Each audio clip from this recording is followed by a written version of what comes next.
When Greg hits record and Garrick says we're live, here comes Podcat doing his little jive. Tapping on the mic, tail swishing on the board, chasing every cable like a pod you can't ignore. Meow! Podcat, Podcat, Podcat, stealing the show. When Rum and Nerdy starts to go, rubbing on the headphones, pawing every note, you'll hear a happy purr in every joke. Podcat, Podcat, center of the chat. Turn up the fun with a playful cat. Two rambling idiots diving deep into nerdy nights. Nerdy nights. Opening bottle after bottle of rum that feels just right. Feels just right. Talking Legos, movie, theme parks, and streaming TV shows. It's the Rum and Nerdy podcast, so come hang with your bros. Rum, nerdy, grab an ice cube, splash in some Coke. Top it with rum aged in barrels of oak. Greg and Garrick are letting the spirits flow. The Rum and Nerdy podcast is ready to go. Hey everybody, welcome to Rum and Nerdy. I'm Greg. And I'm Garrick. And this is episode 6.10, Rum in 60 Seconds. I'm going to go with the 2000 remake with Nicolas Cage. Yes. Not the original Toby Halicki 74 epic. Yeah. But I will say, so interesting, and I know we just kind of, having the as zero prep as we can get it, but still just have a quick conversation. You have not yet seen Springsteen, The Man from Nowhere. I have not. We watched it yesterday, and dude, that is not the movie I expected. Jeremy Allen White from The Bear, the actor from The Bear, and all that stuff, and from what was the one about the family that with William H. Macy? It was on Showtime. Shameless. Oh, yeah. That motherfucker can act. Cool. But it's really cool. So learned a lot about it. You should watch it, and then we should talk about it. But there are a lot of really cool cars in that. He gets after his kind of his breakout album. I'm still sort of what's the word I'm looking for? Lost? Not lost. Not gun shy. Not experiencing Confuddled? some level of PTSD from the car naming convention. And God! And if it's like we need to pick a car. I'm like, wait, do we? Hold on, we did that. Yeah. And then you mentioned cars. You mentioned Gone in 60 60 seconds, but you kind of pulled that out of nowhere. That being said, I am entered into a charity raffle to win an Eleanor from the 2000. Did I tell you I thought I almost won one and lost it? No. I was this company. They keep not auctioning. It's like a raffle to win one. Yeah. And I had a calendar appointment on my Outlook. It's like, hey, this day, answer every unknown number because they're going to call you if you won the car. Yeah. And then sure as shit, I missed a phone call when I was at lunch. It's like, oh damn it! Was I the winner? Did I win? Fuck! I might have won it. Didn't know. Mm-hmm. So when they're like, hey, we're auctioning off or raffling off another one, I'm in. So I hope you win it just so I can sit in it. It would be fun. That being a 67 Shelby GT500 clone. And I'm not a big Mustang fan. I know you are. I'm not a big Mustang fan, but that's a cool car. It is. Especially that build of that car. That's the car, that's the movie that kicked off the entire resto mod movement with classic cars. From the original or the remake? The remake. Yeah. The 2000 remake. Yeah, the original, I have that car, 73 Mach 1 Mustang. Oh, I thought it was the same 60. No, the original was my car. They kept it a Mustang for the remake. But they made it a more iconic, valuable one. Yeah. Let's be honest. I mean, I love the 71-3 giant big nose Mustangs. And, yes, you do. And I say that because 73 is the largest Mustang ever made. But no, you're not going to steal that with the lineup of cars from that movie. Is it the heaviest one now that they've got the electric one? No, it's not. It's not the heaviest one. A V6 Mustang from like 1995 weighs more than my car. Yeah, because of airbags and sound deadening and electronics and all that stuff. Yeah. I'm going to be honest with you. A V6 mid-90s Mustang weighs more than a 69 Dodge Charger. I believe it. because of airbags and electronics and all that other stuff. But that brings it back. So Old cars, really shitty. So this movie, the Springsteen movie, takes place after kind of his like breakout album and whatever, and he wants to go home back to the small town in New Jersey he's from, and it really focuses on... Wait a minute, Springsteen is from New Jersey? What? So it focuses on his childhood trauma that I didn't know about, and depression, and that, you know, there's an album, Nebraska, you know, it went to number 3 on the top charts, but nobody in the business thought that this thing would work. And like one of the songs legitimate, he just recorded in his house, but it's haunting. It reminded me instantly when we said Rum in 60 Seconds, it reminded me of this because right at the beginning, he finished up the tour and he's like, I'm going home. And they rent him a house and he's like, yeah, keys under the mat, whatever. And your buddy's going to pick you up from the airport. And one of his childhood friends had picked him up in like a late 70s Challenger. Beautiful car. It might have been early 70s Challenger. I think the Challenger died in like 73. I thought it was later than that. I thought it was like 77. No, 77 cars, 77 vehicles sucked. Yeah, well, there's that. I mean, when you get to 77, think Starman, think Starsky and Hutch, think I just Star remember that Search. when Anything I was a with star kid in it is really in the 80s, my grandmother drove a Challenger. And I bet you it was mid to early. Okay. If only there was a way to track all this. But anyway, so but several of the cars, he goes and buys an early 80s Z28, and you know, and there's the whole thing when he buys it and he goes, yeah, I know who you are too, Mr. Springsteen. It's like, but the cars in the movie are really, really cool. And the entire time I'm watching, I'm like, dude, Garrick's going to love this movie because of the cars. Okay. 78 to 83. Terrible. The second generation Dodge Challenger, it looks like a first generation Chevy Cavalier. Oh yeah, that's not the car. That's not new. Okay. Yeah. So first generation. First generation is what you're thinking of. And that's 70 to 74. So there you go. Okay. So gorgeous car. I just remember it's like jet black, very shiny, all the chrome intact, and that badge on the side. But it was a cool car. Nice. And you're the car expert, so I'll defer to you anyway. But so, but yeah, so it was an amazing movie, very haunting, and I didn't know that, you know, like that period of time helped him really reflect and deal with a lot of his emotional pain as a child and heal. And apparently to this day, he still struggles with it, but he surrounds himself with constant help and stays well. So that's pretty inspiring. And he's a fucking badass dude, right? Yeah. So he is. No, truthfully. Yeah. So, but I recommend it. At the very least, you're going to like the cars. There you go. But I think you like the music too. Okay. Well, do you want to mention the other epic musical related movie thing currently streaming? Epic. Elvis Presley in concert. You and I had a little bit of a debate on this because you're like, yeah, the new Elvis movie from Baz Luhrmann. I'm like, from a couple of years ago. Yeah, from 4 years ago. No, it just came out. Yeah, no, that's the movie Elvis. Yeah, we were both right and we were both wrong. Yeah, you were just 10 seconds ahead of me on all the Google searching. Yeah, this one, I think Netflix or somebody has been throwing it in my face recently. But this is a 2025 documentary film. It is currently on Prime. Directed by Baz Luhrmann. Yeah. Of the Wear Sunscreen fame. And apparently, he pulled a whole bunch of never-before-seen footage out of the salt mines of Kansas City. I've been looking at this. Which are a thing. Oh, I've been in them.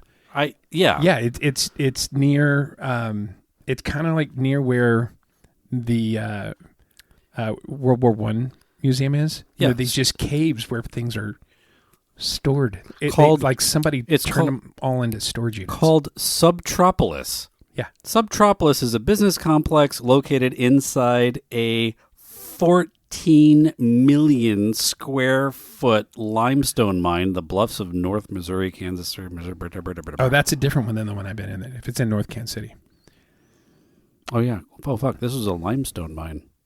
Okay, never mind. It's not Subtropolis. That's a limestone mine. Fuck Subtropolis. We're looking for salt mine. And it's not in Kansas. It's in Ohio. Really? Or where? I don't know. No, that was in Kansas City.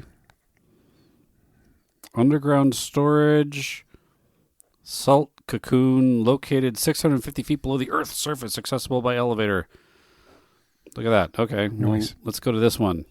Wow. Look at that. I tried to prep, and I prepped totally wrong. We should just not prep. Whenever we prep, it just fucks it up. Geographic habitat. Well, We okay, do whatever. better when Moral we of the just story. make up our shit. Moral of the story is, if you want to store shit in a salt mine, go to Kansas City, Yeah. and there's a salt mine deep under the earth. Yeah. Which is good because then you can also get some salt. Secure your information from prying eyes. That's one of the benefits of underground storage. Yes. Also, great place for a lair. Maximum possible protection. Environment extends the life of your media. Oh, this place is specifically for media storage. Who knew? Flexible and customizable to your needs. We'll build salt walls in our salt mine to store your shit. Anyway, so he pulled a bunch of film out of the salt mine, or he discovered a bunch of never before seen film in the archives in the salt mine, and it took him years to put all that together. And I think he discovered the film when he was making the 2002 feature, and then it took him even longer to find the audio that went with the film, because it conveniently was not held together. Yeah. You know what's really interesting is the original movie he did about Elvis didn't actually star Elvis, but this one did. Well, there's no this new one, Epic. Yeah, the new Epic. Yeah, no, right over your head. Completely. One's a documentary, Greg. The other one was an actor recreating it, Greg. Well, yeah, obviously. Yeah. Can't land them all. So. Oh, I landed it. I don't think you did. You slept through it. I don't think you did. I slept through it because it was boring. Where's Podcat? Fucking Podcat. Continue. I don't even know where I was going with that. Hey, anyway, I the moral of the just- story. I Andied you. He basically had Elvis saying Elvis narrates this documentary, so it's like Elvis telling his own story. So it's kind of neat in that regard. Which is good because I looked at the trailer, and it's all about his time at the Las Vegas Hilton, right? Yeah. And I don't he was so drunk and drugged up. How could he narrate anything? He was fucked during most of that. Well, they did. I'll have to watch it. More research is necessary. It was all compiled from 35 millimeter and 8 millimeter film, and there's no AI in this, but they used real upscaling techniques, to basically bring that film into IMAX quality without AI, which is kind of amazing. Well, the trailer looks good. There's a couple of the shirts he's wearing. I'm like, I would wear that shirt. That's very vibrant. I like. You do look good in sequins. No, it wasn't sequin. Tassels. No, you were the only one that knew about that, and you're supposed to keep it a secret. Fucker.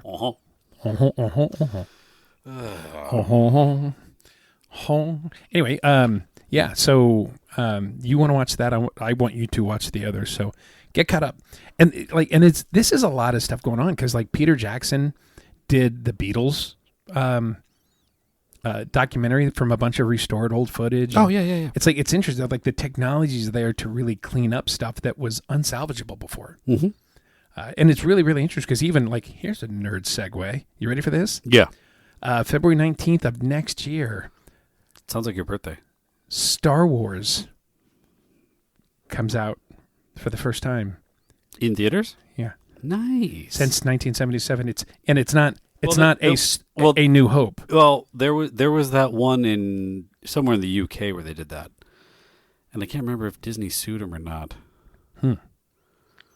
Like some theater in the UK just had the cans of film from the 70s, and they're like, oh, fuck, we should just play that. And they sold tickets to it, and it was going to be a big airing, and I believe there was some because Lucasfilm drama around them doing that. Oh, I believe it, because I think when the theater or when the studios would send those films out, it's like, you don't own this, we own this. You have to send it. You have you've to gotta send it back. Yeah, and they're like, yeah, we'll get around to it. Yeah. You know what the library late fee is from that book? Yikes. Yeah, it's the GDP of Germany. Maybe. That's a lot of money. Anyway, so but it's the Han shot end of the comment version of the movie. It's not a New Hope. It's not an Old Hope. There's no hope. It's just Star Wars. No hope. Sounds accurate. Yeah, Star Wars. Han is a cold-blooded murderer, and you'll like it. He's a scoundrel. He is. They found him in a wretched hive of scum and villainy. He got better. He did. He did get better. He got less scoundrelly. Ish, yeah. And then his kid killed him. Dick. I know what I must do, but I don't know if I'm got the strength to do it. Sorry, Dad. At least he didn't Darth Maul him and cut him in half. Yeah. Hey, speaking of which, though, because this has been shoved down my throat recently as well, Disney Plus, Hulu, and HBO Max, all now available in a bundle. Yeah, we Apparently upgraded to the bundle. Apparently you have been able to do that, but well, we have. I think there's different versions, but like when we had a like Hulu through a different thing, and I forgot if it was like came with our cell phone or something. But then that went away, and we were like, well, shit, we need Hulu. So do you need Hulu? Does anybody need Hulu? Need any of it? No, but like we're currently, well, that's a conversation we'll come back to, but in this case, we're like, okay, it's $100 for Disney or $129 for the bundle. We didn't get it with HBO. What's the unit of measure for the $100 for Disney? Dollars. A week, a month, a year, like a year. Oh, okay. It was like an annual thing that we used to do, and then it was like, now it's this much and whatever. But it was like right at the beginning of bundling, and so apparently now is it a yearly thing now, or? I don't know. It's like with ads, $19.99 a month. No ads, it's $32.99 a month. Yeah, we did the no ads, but we didn't. HBO we still have separately. Yeah, I think I'm separate. All I have is Disney and HBO. I do not have them combined yet. I didn't think, but magically Hulu shows have appeared on Disney Plus, and I started watching Alien Earth because it's there. I'm pretty sure I'm getting charged magically on the back end somehow for it, but whatever. Well, and this move to kind of bundle these back up, I appreciate it because even though it's expensive, we have most of the major streaming networks. Yeah. We have Peacock, Paramount, Amazon, Hulu, Disney. I feel like there's a couple, Netflix. I don't know, whatever else there. So there are a decent quantity of those. There's a good number of them, and with what we do for a living, so you kind of got to keep most of them. But we are looking at cleaning up and seeing if we do need all of them. Like I know Paramount we kind of need, but let's see, Netflix. I think right now I have Max and I'm just going to round up because these fractions of a dollar are kind of bullshit. So Max is $15, Disney Plus is $6, Paramount is $6 a month. A month, yeah, this is a monthly cost. Okay. Netflix, I'm on my parents. Thanks, Ma. Yeah. Yeah, I guess I and then obviously YouTube TV, it's like $74. Big fan of that deal. With an extra $10 for 4K and some other shenanigans. NFL package. NFL package is like $30 on top of that. totally worth it. I guess. We watch the hell out of football, but that makes sense. Yeah. Well, it adds up and over, but to $140 total monthly cost, apparently. that's including YouTube. Yeah. So with internet, instead of having to have cable, because cable would just be like that plus more, and now instead of the cable plus all the streaming networks, you just pay for the connection and the streaming networks, and it ends up. I think it's a better deal. But we still need to evaluate because we have apps, I think, that we pay for that we don't use regularly enough to justify it. I just found I fucking hate auto-renewed subscriptions. Goddamn hate them. Yeah. I just found out that I was paying for some kind of a Mopar connectivity platform for a vehicle that I sold like 2 years ago? 2 years ago-ish. Yay. Thanks for auto-renewing. I'm never checking auto-renew on fucking anything. Ever. I just renewed Clear, and I wasn't going to because it's like every time I went through, it really wasn't a major. Normally I fly out of Orlando. You and I would race every time. Like I would purpose, like you'd jet off to the Clear line. I would go to the pre-check line. I'm like, do I need to buy Clear? I'm gonna race Greg and see if it's worth it. And it's 50-50. Or it was always you and I arriving to the other end was always 50-50. I think L.A. was the only exception. Leaving L.A. I beat the hell out of you in L.A. But here's the thing. In Orlando now, they do the Clear now has the touchless. Now, L.A. has touchless and Clear with touches. And it is so much faster because you just when you normally you'd go through Clear and then they would still have to walk you up and scan you through the guard antenna thing, but now there is a single line that's facial recognition, and the Clear guys just walk you around that guard in there, and then that computer camera thing takes your picture and lets you in. It's incredibly fast. Yeah, I feel like I signed up for Clear because of some promo my credit card was offering, and I just haven't completed that transaction. I should do that sometime. Yeah. Next time I go to the airport and I apparently have time, I should do that. Good idea. There you go. Well, hoorah. So we were that was taking us around. There's a platform merger.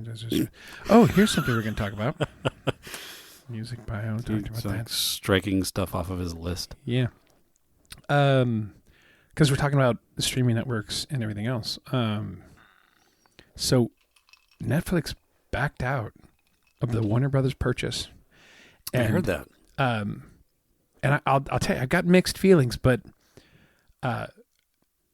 so just to kind of like behind the curtain and stuff like, so it was, Paramount is kind of growing, whatever. Paramount is part of CBS. Mm-hmm. Here's the bad side of it. It is owned by the Ellison family. Yep. And they've certainly wielded their political ideology into this media giant. Look at the fight that Colbert is having with the network that he broadcasts from. And by the way, congratulations and well done and keep going for fighting the good fight and stand up for yourself. So not crazy about that particular family rolling these up, but here's the other side, something to consider. There's a lot of concern over Netflix and their movie deals that they're doing with some of the stars, and it's direct to stream movies that in some cases are action movies or whatever, with bigger name stars, and they're skipping the theater experience. Yeah, altogether. And I don't like that. Now, making movies and putting them straight to streaming, I'm fine with. But this idea, it's almost like Netflix has kind of got an agenda to encourage people to not go to the movie theater. And I know a couple of years ago, Spielberg spoke out about it, and a bunch of people jumped his ass for it. But I agree. The cinema, going to the cinema, that experience is a real different experience than watching a movie at home. It's very important. And especially, I mean, I like that filmmakers are still making large movies. I'm glad that filmmakers are still doing things in IMAX. Yeah. Because shot for IMAX is a completely different process, shooting experience. Like it's different. It's a different form factor. Like we talked about this before, I think, in regards to Dune. Yeah. Like people need to release IMAX aspect ratio movies for your TV at home. Yeah. Because you're missing what, like 20%? It's kind of like of the footage. Letterbox used to, cut everything out, and then Letterbox they would put it all back in. So. Yeah, they used to cut off the sides, and now we're cutting off the top and the bottom. Because ironically enough, true IMAX is more square. Yeah. Interesting side note: Maggie Gyllenhaal is releasing a movie, The Bride. Yep. Bride of Frankenstein. That's got isn't it what's her name? Oh, playing the bride. It's a comedic actress. Was it Sounds like zero prep podcasting? Margot Robbie. I could see her face, but yeah, she's been a bunch of comedic actors, but and then I'm just gonna look it up. Talk about something else. Talk about not The Bride of Frankenstein. Did you know that in Young Frankenstein, Mel Brooks was able to secure all of the original Frankenstein props from the 1930s Frankenstein movie because the original prop designer just kept it all. It was just all in his garage. And Mel's like, hey, can you make me shit that looks exactly like the stuff you made in the 30s? And he's like, no, but I can give you all the stuff from the 30s. So Young Frankenstein used all of the original Frankenstein machinery, which I thought was fun. That was a brilliant vamp. Thank you. I didn't know any of that stuff, but here's you go. It's not the actress that I thought it was, but it was way off. For part of me, I was thinking it was Elizabeth. Not Margot Robbie? No, I never thought it was Margot Robbie. I thought it was Elizabeth Banks. It's not. It is Jessie Buckley, but I was way off. Yeah, but Christian Bale plays Frankenstein's monster. Jake Gyllenhaal's in it. Annette Bening, Penelope Cruz. Who does Jake Gyllenhaal play? Ronnie Reed, Peter Skarsgård, Villager number 2 with Pitchfork. Yes, but I don't know. This is a great fucking cast. It just goes on and on and on. William Hill, but here's the thing. Fun take on it. It's like a 1930s Chicago, and it's almost like a Bonnie and Clyde. Yeah, that's a fun twist. Yeah, and it goes, but they've filmed a significant amount of this movie in IMAX. It's supposed to be like really crazy off the wall take on it, a lot of fun, but it's like, Frankenstein and the Bride are on the run, mob style, with Frankenstein pistols or Frankenstein's monster. Frankenstein monster, and yeah, they're on the run. So I'm really looking forward to this, and I will see this on an IMAX screen. Huh. But that, going back to the conversation, man, that's cinema. That's important. It's filmed. The filmmaker sat there and like, no, I want it to look like this, and to really display it. And it's one of those things. It's film. It's art. It's art. It's like saying I'm going to buy a Banksy, but I'm only going to look at it on my phone. It's not. It wasn't made to view it that way. It's maybe Banksy's the wrong version. That's really the wrong version. But it's modern art. That's why I went with Banksy instead of Picasso. But Picasso's not underly modern. We're arguing semantics, and that's not the point. The point we are. The point is, the filmmaker said, I'm going to do this thing, and I'm going to film it this way because I think that's the most beautiful way for me to tell this story, and certainly the most appropriate way. And I'm looking forward to seeing it. But so in that respect of this purchase, I don't hate that Paramount insisted on being in the running. And I'm concerned about some of the political ideology that might be forced into filmmaking. I really hope that it doesn't hurt IP like Harry Potter or other things where they bastardize things that are going to happen. I think everything is going to become bastardized, and everything is going to become worse. Because as you consolidate, as you integrate things vertically, everything just becomes more profit driven, and it dilutes the quality of everything. I don't know. It's kind of terrible. Do you remember the old Parks and Rec? Yeah. The Phantom Future last season that they did. It was like a Netflix only thing, but they had that fun commercial. I didn't watch that season. So. Oh, well, you got to go back and watch that fucking season because it's outstanding. Basically, the whole concept of that season is they wrap up all of the characters for the show. They kind of show you what they do like distantly in the future, but the season itself takes place in the near future. And the concept of the show is a Google-esque company is coming to Pawnee, and they're trying to court the company, the company, and offer them all this. Is that the one where what's his name, Adam Scott, is they go and visit the company, and he's invented that. They have the cone. They're playing the Cones of Dunshire in a conference room, and he has to beat them in a game. Of I cones. am the architect. Yeah. That was from that last. But it was it was a weird Netflix only season. Huh. So if you watched it on network TV, you would have totally missed it. Anyway, I never watched it originally. I only watched it streaming later. So that if you only watched it on Netflix later, then it would have been integrated with that season. So you probably saw makes sense. Yeah. But they had, because it took place in the near future, they had some fun foreshadowing gags in there, and one of them was the commercial for Verizon Chipotle Exxon, proud to be one of America's 7 companies. That is just 100% what I think of every time I hear. We're like, oh yeah, this company is now going to own the physical studio and the streaming platform and the movie theater chain and the soda machines and the lighting rental and the camera manufacturer and the actors union. Like it's like, wow, they're just going to make everything suck. Yeah. Sorry. I see that, and it's very interesting because you compare that to how the Hollywood model is completely dead. It's not dying. The Hollywood model is dead. It's gone. You had a good run. It's over. You had a great run. Say goodbye to the talkies. Yeah, say goodbye to the talkies. There, back to the. So I should get that on a T-shirt. Why are all of the movies horizontal now? Because they're all shot by assholes with phones and people that don't like. How come this looks like shit on my screen?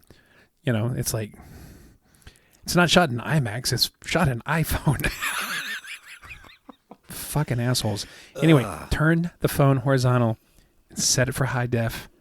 Your media will thank me for it. Yeah. I mean, go out, shoot shit on your phone, have fun. It's really cool. Definitely turn your phone horizontal and remember to set it to 4K. Yeah. That way, when you're airing it in court later, it'll come through much better on the screens you project it on. I mean, as much as we're lamenting the death of the Hollywood model, I mean, it's really exciting that people... when I first went to film school, it's like, oh no, you got to do this and you got to raise money and the camera will cost you as much as 16 homes in the Midwest. And, you just couldn't do it. And now it's, that thing in your pocket, you can completely shoot and produce an entire movie on. Although the free software in your Mac will probably be a little bit better to do it on. It's... Oh, you're missing an animated info or animated intro slide show, whatever. Man, we just have ChatGPT help you with that. I mean, it's all there for you to be able to do it, and that's exciting.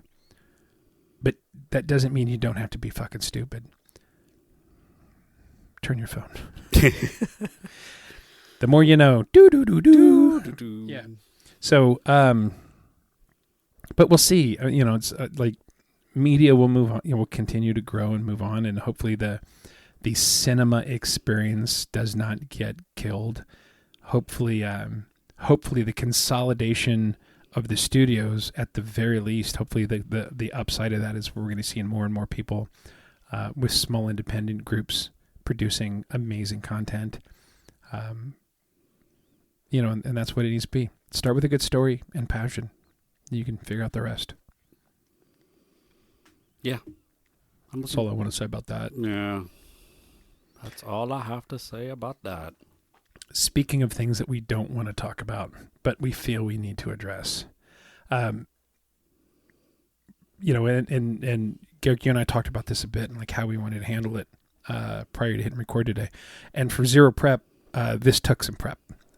Do we come at it funny? Do we come at it from, like snarky? What do we do? And I think we want to say definitively, we've got friends and listeners from around the world. Rum and Nerdy and our parent company. We do not support what is happening in the Middle East right now. We do not support the bombings. It's middle of negotiations, and then it was just like, hey, we're just going to go do this thing. And to say nothing of the fact that we're planning on being there, or at least were.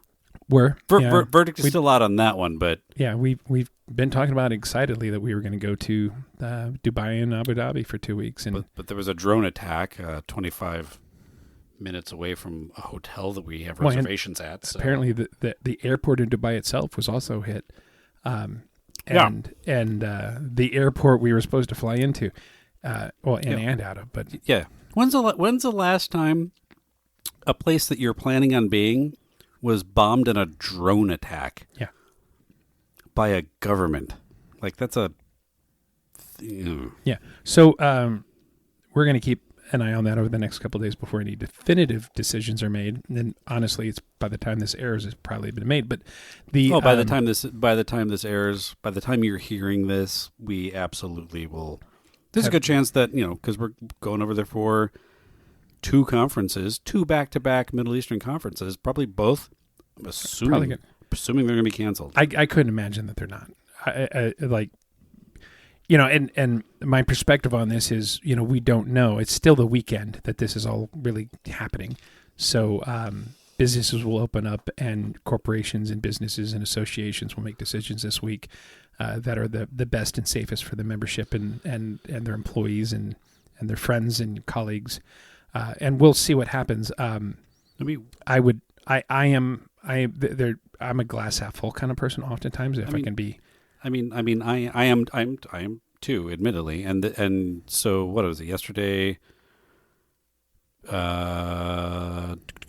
February 28th, the last day of February, when shit started to go down. Friends at a theme park in Abu Dhabi. They were directed as business as usual, but the next day, probably the first, probably going to be closed. Yeah. Hey, we're going to go ahead and, we have hurricane days. They have drone strike days. For us, and again, by the time this gets broadcast, or not broadcast, but uploaded and released, we'll know more. So whatever we're saying, take with a grain of salt, because it's early in the process. But we would say that my hope is that with any change of leadership within Iran, is one that is pro people and pro freedom and human and civil rights, and that group of people can help de-escalate very quickly, and bring freedom and prosperity to the people of the Middle East. I don't know enough about the specific politics of that country. I do know from all of the travel that I've been able to do that when you get down to it, the people of anywhere you go are just like you and I. They're just people 100%. Who want the best for their families and their kids. They want safety. There's a great Jon Stewart movie about that. And the Rosewater. Yeah. Did you ever see that? Yeah. But I'm also thinking of the Anthony Bourdain special where he was in Iran and he... I believe it's Iran. And sat down and shared a meal with families and talked to them about what they were in. And so I'm moved by the fact that we are all the same, and it's leadership and people who desire power who are causing these problems. But again, with any luck, there's a de-escalation and a movement towards communication and wellness and safety for all humans. And that's what we would support. Rum and Nerdy is on team de-escalation. Yeah. But in the event that doesn't happen, we're very likely not going to attend, which is regrettable.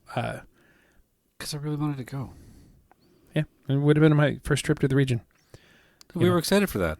Yeah. There is still a chance that I'll visit Japan before you visit the Middle East.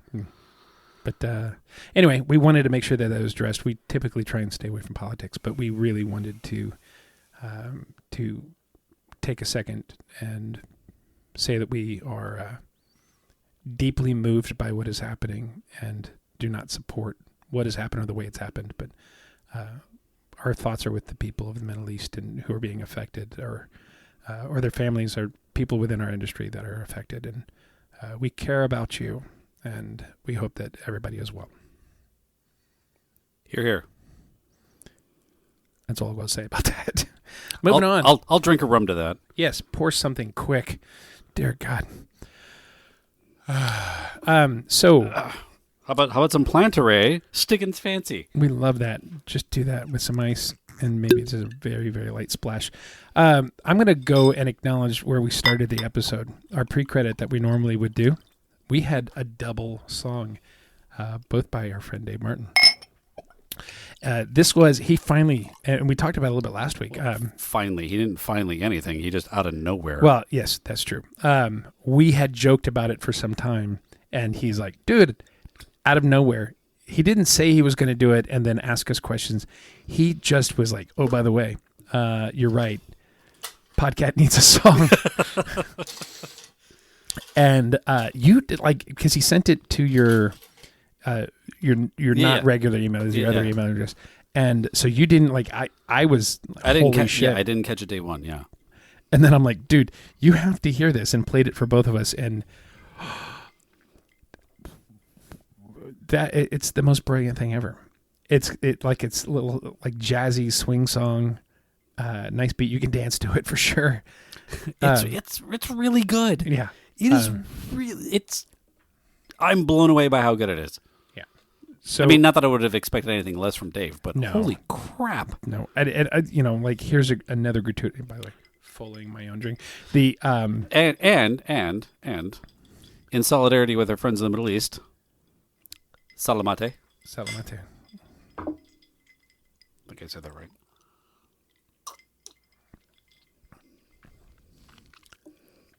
Solid.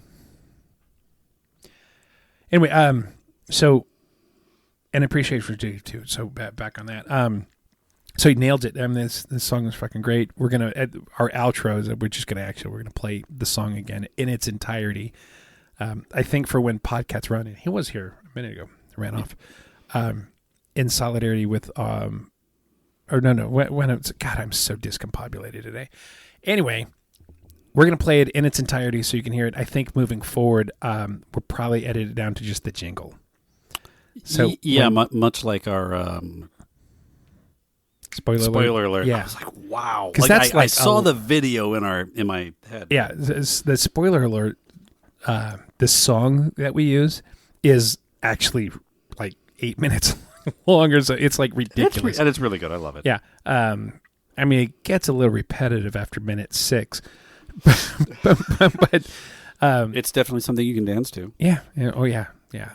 So this is it just absolutely was amazing. Super loved that, and I showed everybody like, dude, you got to hear this latest song. But like, for those, like, there are occasionally we'll pick up some new listeners or here and there that are also podcasters or people that work in production, and I cannot say this enough. When you need specialty work like this, you have to call Dave Martin. DemoDavePro.com. That's how you find him and hire him. You know, he's probably going to undercharge you. I like how you just announced it like he was the A-team. Dun, dun, dun, dun, dun, dun. If you can find them. And you can hire him. And you can come up with a little bit of money because he's pretty affordable. You too can have a really cool intro song. No, seriously, I think we only paid like $75,000 for that. I mean, I know, in the grand scheme of having an orchestra yeah. transform your concept into a fully produced piece of media. Yeah. We didn't. I made that part up. Anyway, so reach out to Dave. He's awesome. And yeah. Anyway, we'll wrap it up with that because I know everybody wants to hear that song. And I think we killed her mood. You got to get to the airport anyway. Yeah, I got to go to the airport. And I'm making a pot roast, and I don't know, I was going to shave my armpits and some other shit. But I was really hoping to get you to spit take that, but I failed. Can't land them all. As we said before, holy shit, you guys really need to check out Dave Martin. DemoDavePro.com.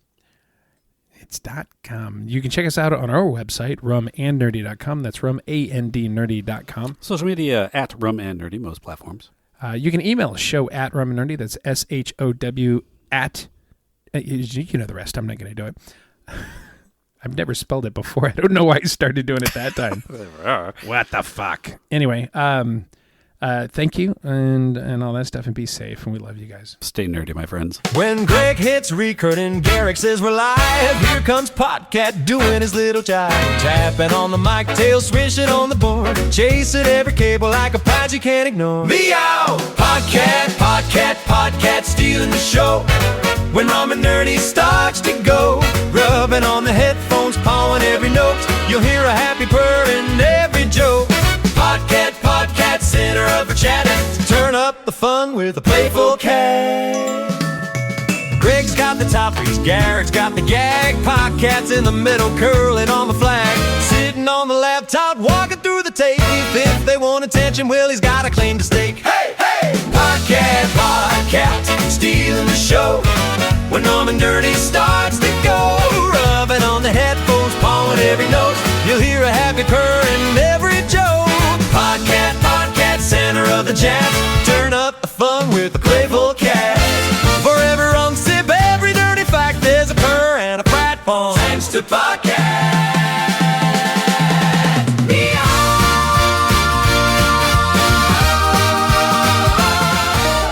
What powers us? What gives us the tools to attain our goals, face our fears, take that next step into the unknown?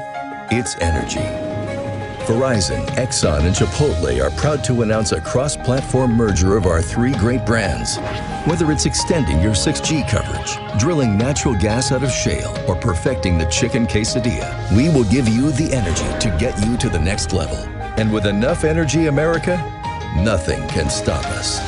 The all-new Verizon Chipotle Exxon, proud to be one of America's 8 companies.